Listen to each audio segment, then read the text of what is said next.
Countdown for blast off. X minus 5, 4, 3, 2, X minus 1, fire.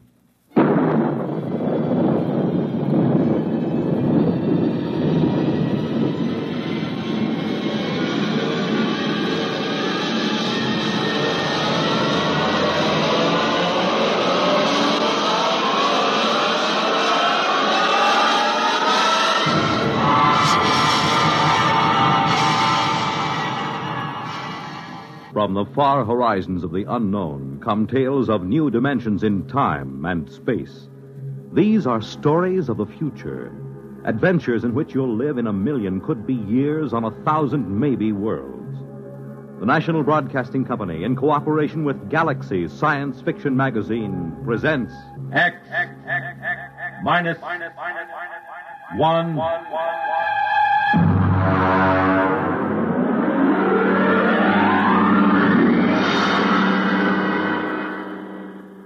Tonight, The Reluctant Heroes by Frank M. Robinson.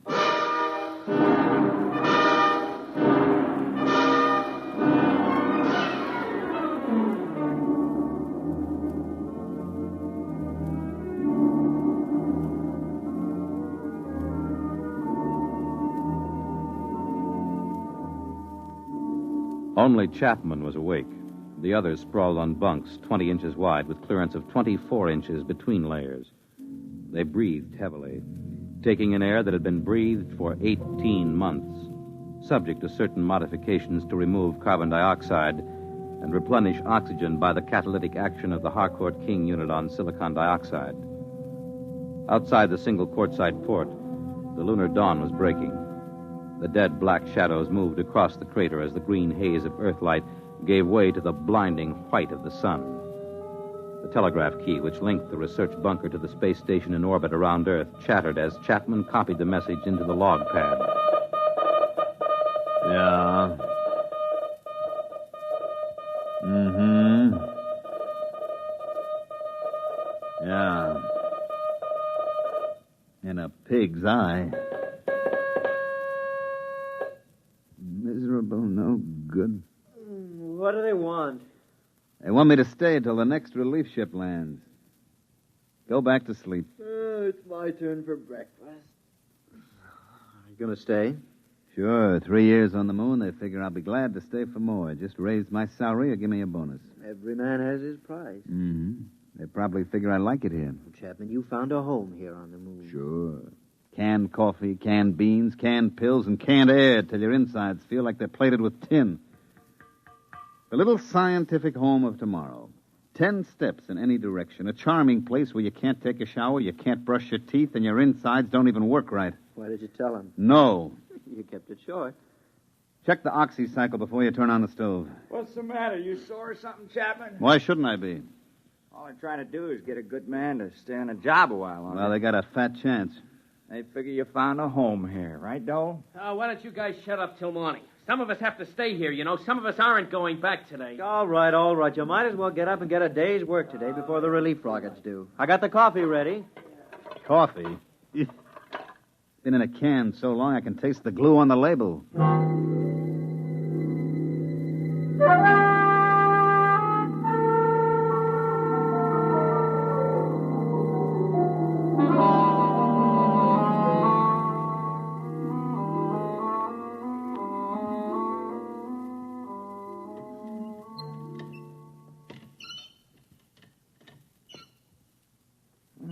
They send up an oil can. These elbow joints make me feel like the Tin Woodman in The Wizard of Oz. You can't lubricate vacuum seal joinings. Let it squeak. At least it doesn't leak air. Get that back, that stug for me, will you, Donnelly? Lean over, you fat slob. You put on 3 more pounds, you won't get off the moon. You won't get through the airlock. Yeah. Hey, chap, do you think we ought to radio the space station and see if they've left there yet? I talked to them on the last call. The relief ship left 12 hours ago. They should get here in about 6.5 hours. Chap, you know what I'm thinking? You've been here twice as long as the rest of us. What's the first thing you're going to do once you get back? I don't know. I guess I was trying not to think about that. I haven't been here 3 years like you have, but I've got plans. What are you going to do? Well, I'm going to rent a room in the Hotel Astor over Times Square and just sit at the window and watch the people on the street. And I think I'll see somebody. What somebody? Oh, just somebody. What are you going to do, Donnelly? Well, I'm going to do something practical. First of all, I'm going to turn over my geological samples to the government. Then I'm going to sell my life story to the movies. And I think I'll get drunk. How about you, Julius? Well, first, I'll get rid of my allocations to the expedition. And then I think I'll go home and see my wife. Then I'll take off my spacesuit. I thought all members of the groups were supposed to be single. They are, and I can see the reasons for it, but who could pass up the money the commission was paying? If I had to do it all over again, me. Hand me a fishbowl.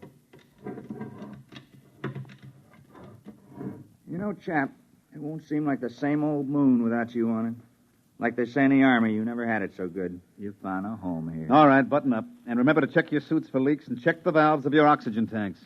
I've gone out at least 500 times. You've checked me every time. And I'd check you 500 more. It only takes one mistake. And watch out for blisters under the pumice crust. You go through one of those, and that's it, brother. Okay, I'll check. Klein, I never knew you were married. There wasn't much sense in talking about it. You just get to thinking, and there's nothing you can do about it. If you talk about it, it just makes it worse. She let you go without any fuss, No, she didn't make any fuss. I don't think she'd like to see me go either. At least I hope she didn't. You got a girl back home? Yes. No, you never mentioned that either. For the same reason you didn't mention your wife. You get to thinking about it. You got to get married when you get back? Yeah. Hurry up, will you, Klein? I'm sweating. Somebody ought to build in underarm sprays and spacesuits. Chap, why does somebody have to stay here for stopover? Lots of reasons. You can't get a whole relief crew and let them take over cold. They have to know where things are, how things work, what to watch out for. Then, because you've been here for a year and a half and you know the ropes, you have to watch them to see that they stay alive in spite of themselves. Why was it you on the first trip? You're not a scientist. No, I was the pilot on the first ship. When it occurred to us that someone was going to have to stay over, I volunteered. I thought the others were so important that it was better they take their samples and data back to Earth when the first relief ship came. You wouldn't do it again, though, would you? No. You think Dole will do as good a job as you did? He volunteered. Yeah, he volunteered because he thought it would make him look like a hero. I've lost 3 years up here, and I don't intend to lose any more. Okay. Check your valve. All right, check.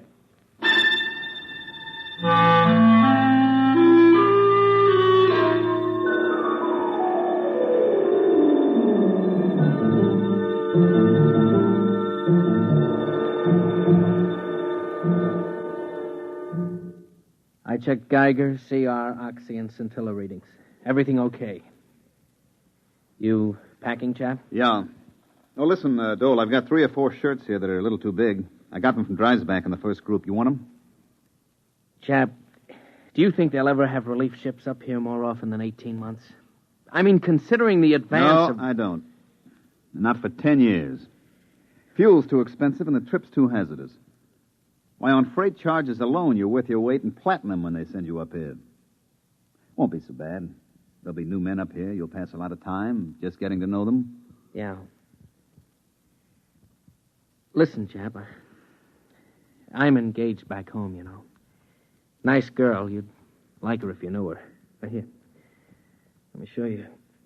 This is a picture of Alice taken at a picnic when we were together. Mm-hmm. See, it's a kind of bad angle because she's really got a better figure than that. But, well, we expected to get married when I got back. I never told her about stopover. She thinks I'll be home tomorrow. I kept thinking that somehow You want to trade places with me, don't you? You thought I might stay for stopover again in your place. Well, chap, I know you want to go home, but I couldn't ask any of the others. You're the only one who was qualified. Look, you know my father's pretty well fixed. Chap, we could make it worth your while. It would mean 18 more months, but they'd be well-paid months. Forget it, Dole. You're staying and I'm going home.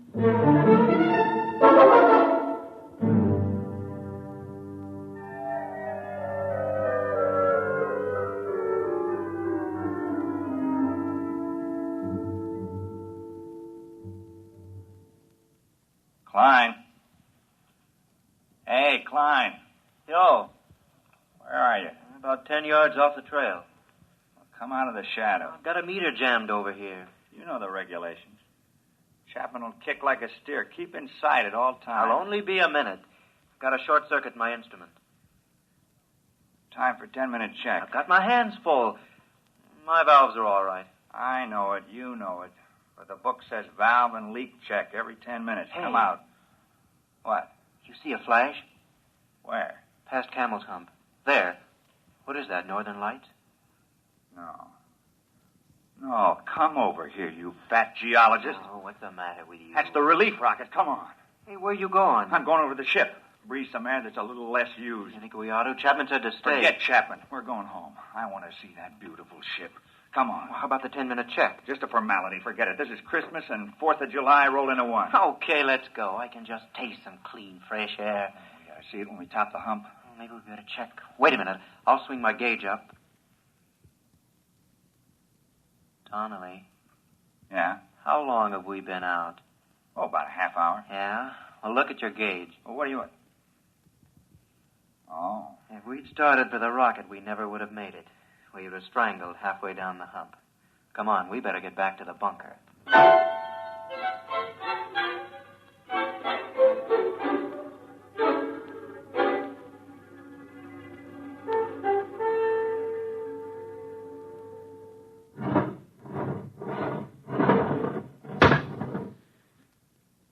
Check the lock seal. Okay. All right, open the inner door.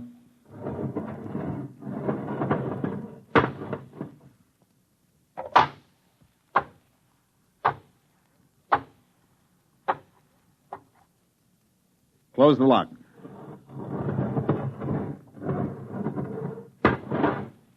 Get me out of this fish bowl. It's down. The relief rocket, it's down on the other side of Camel's Hump. Oh, what a beautiful-looking ship. What a beautiful ship. They must be on their way over here now. Chap, they're on their way. We're going home today. Get your RA unit out of that suit and into the dryer. All right. Okay. What's eating you, Dole? Listen, just because the relief rocket lands, it doesn't mean your RA unit is going to dry up by itself. That goes for you, too, Donnelly. Okay. Hey, Chapman, Yeah? he's taking it pretty hard. He volunteered. Yeah, he volunteered. What a beautiful, beautiful ship.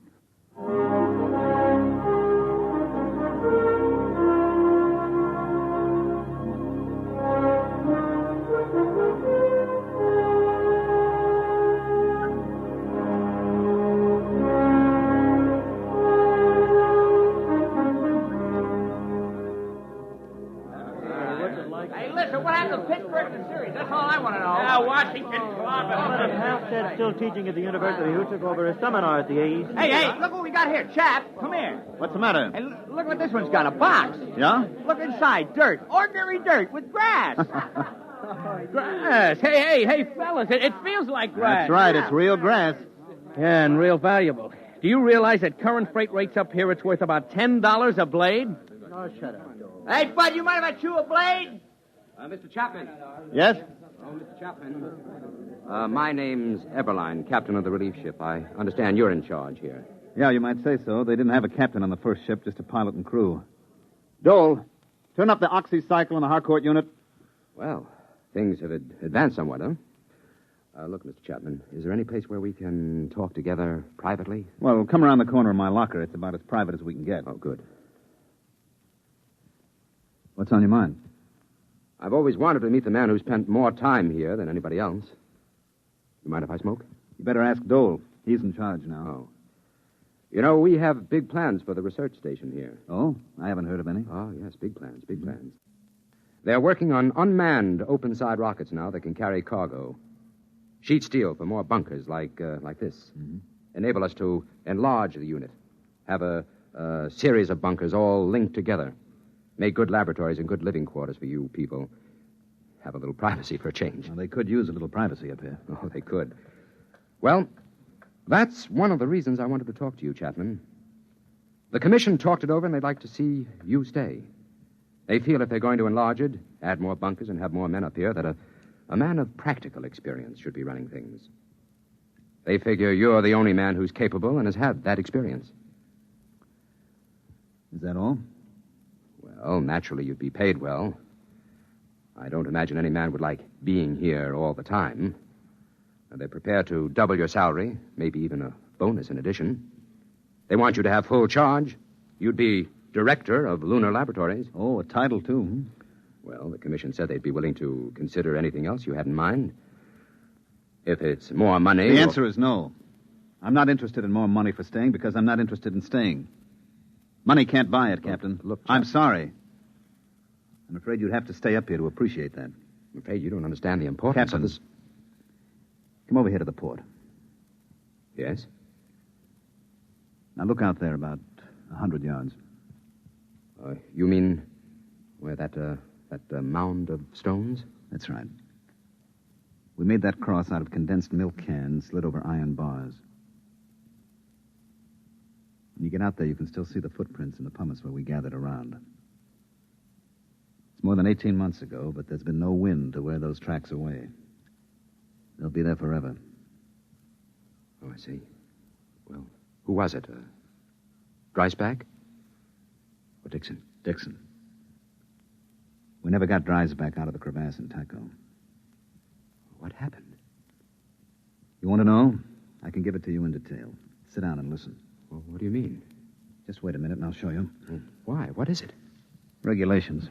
When someone goes out alone, we have to monitor his radio, tape recorded. We had the recorder open when Dixon went out. I want you to hear it. Well, all right. I got the tape right here. It's taken me a minute to thread it up. Now, look, Chapman, you don't have to... Listen. I want you to listen.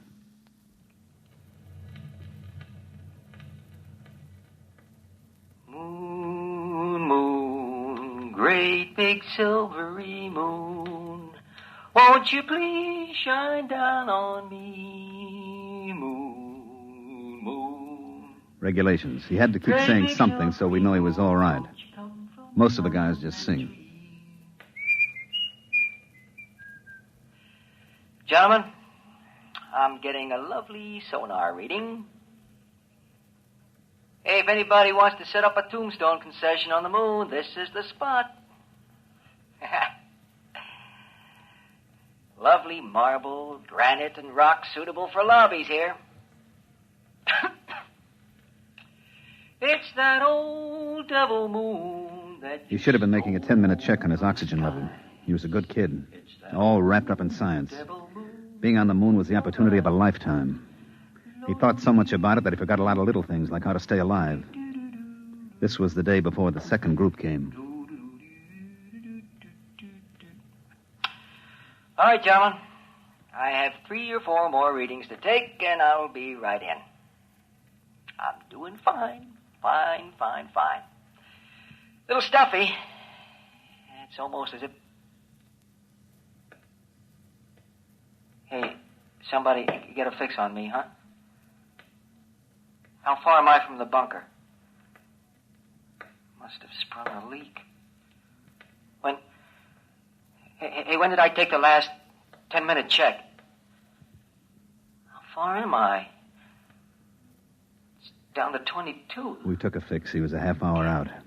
I can't He couldn't get the make valve that. Closed. Listen, you gotta come out and get me. You gotta come out and get me. It's down to 22. Is somebody listening back there? Hey, is somebody listening? I figure I've got 10 minutes. Just 10 minutes. Listen, you can make it in 10 minutes. I'll meet you towards Camel's Hump. I'll start now. Come and get me, you hear? Come and get me. Chapman? Are you listening, Chapman? Can you hear me? I'm running. Camel's Hump. Hot. The heat. The RA unit's overloading. Can't dry it up. Gotta run.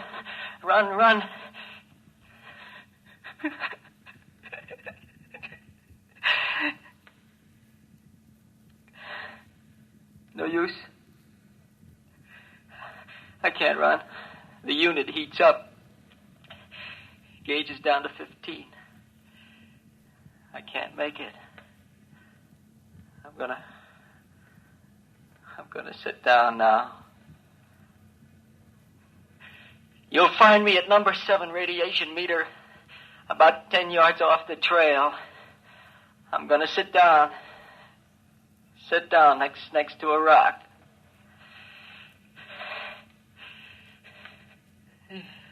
Getting dizzy. Hey, remember we used to argue? Do you strangle from no oxy or pass out from CO2? Keep tuned to this channel, boys. You'll find out. It's that old devil moon that you... Oh, boy, the Earth's going around and around and around. And... Chap, you can't get me, can you? We didn't have a chance by even 15 minutes. We didn't even go out. There wasn't any sense to it. Well, did you record after that? Yeah, it's on the tape, but you don't want to hear it. We've never played it back. That's why we want you to stay, Chapman. We don't want any more like Dixon. You don't get the point, Captain. I don't want to be the next Dixon. I'm going home now. But you... Bob Dole is staying for stopover. If there's something important about the project or any changes, you better tell him before you go.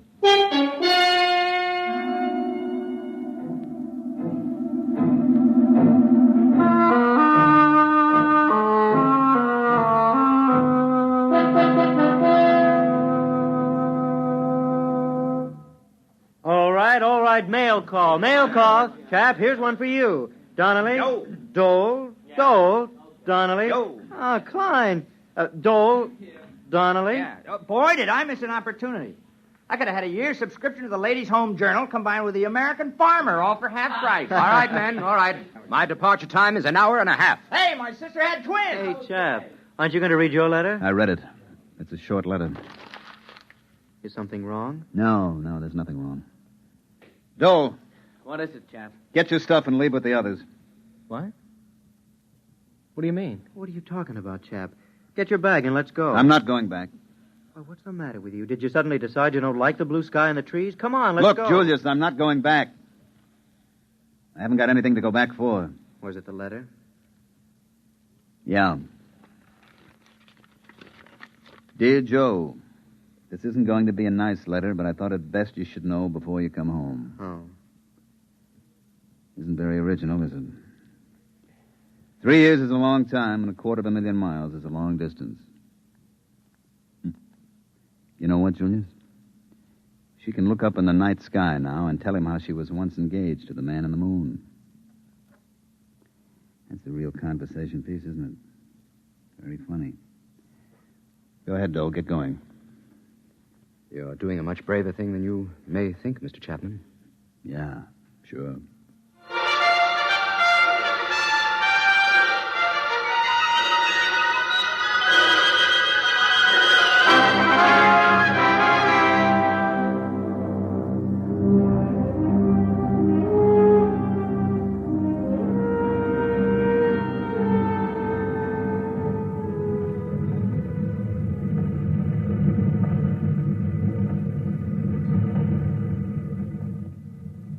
You like the looks of the moon going away from it, Mr. Dole? It looks a lot better this way. I suppose you'll be glad to get home. I'd rather not talk about it. They were kidding Chapman this morning. They said he found a home on the moon. If we'd stayed an hour or so more, he might have changed his mind and left after all. I'd offered him money. I didn't want to stay for stopover. I was a coward, and I offered him money to stay in my place. Well, we're all cowards once in a while. But your offer of money had nothing to do with his staying. He stayed because he had to stay. Because we made him stay. I don't understand. Chapman had a lot to go home for. He was engaged to be married. I know. We got her to write him a letter breaking it off. We knew that it meant that he'd lost one of his main reasons for wanting to go back. I think perhaps he still would have left if we'd stayed and argued him into going. But we left before he could change his mind. That was a lousy thing to do. We had no choice. We didn't use it except as a last resort. I don't know of any girl who would have written such a letter if she was really in love with a guy like Chapman. No matter what your reasons. There was only one girl who would have. Ginny Dixon. You see, Chapman's girl was Dixon's sister. She understood what we were trying to tell her. That the new shift had to be safe. That there had to be someone who had to take over and keep those boys alive. She understood that. Because her brother died up there. You mean he's the only one? I couldn't have done the job? Oh, look, Dole. Chapman knows how to live on the moon. He's like a trapper who spent all his time in the forest. He knows it like the palm of his hand. He never makes mistakes. He never fails to check things. And he isn't a scientist. He would never become so preoccupied with research that he'd fail to make checks, and he can watch out for those who do make mistakes. He understood that, too, all too well. It costs a lot of money to send ships up there and establish a colony. You have to have the best man for the job. You get them even if they don't want to do it. Personal lives and viewpoints are expendable. It's got to be that way. There's too much at stake. It's a cold place, the moon. You're an odd bunch of guys. You and the others in the groups. Few of you, Dole, come up for the glamour. I know. None of you really like it. And none of you are enthusiastic about it. You're all reluctant to come in the first place, for the most part. You're a bunch of pretty reluctant heroes. 18 months. He'll be up there 18 more months.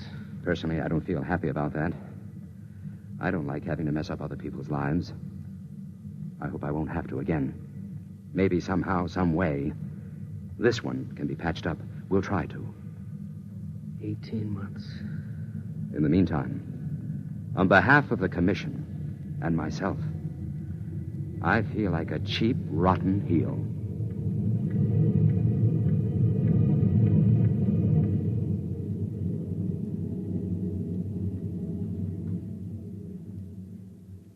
You have just heard X-1, presented by the National Broadcasting Company in cooperation with Galaxy Science Fiction Magazine, which this month features My Lady Greensleeves, a novelette by Frederick Pohl, which begins when a guard smelled trouble and knew it would come because he had been bred that way.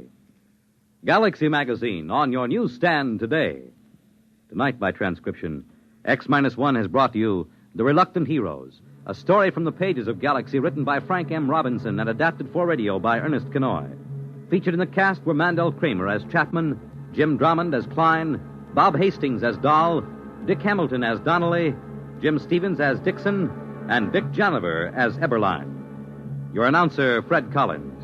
X-1 was directed by Daniel Sutter and is an NBC Radio Network production.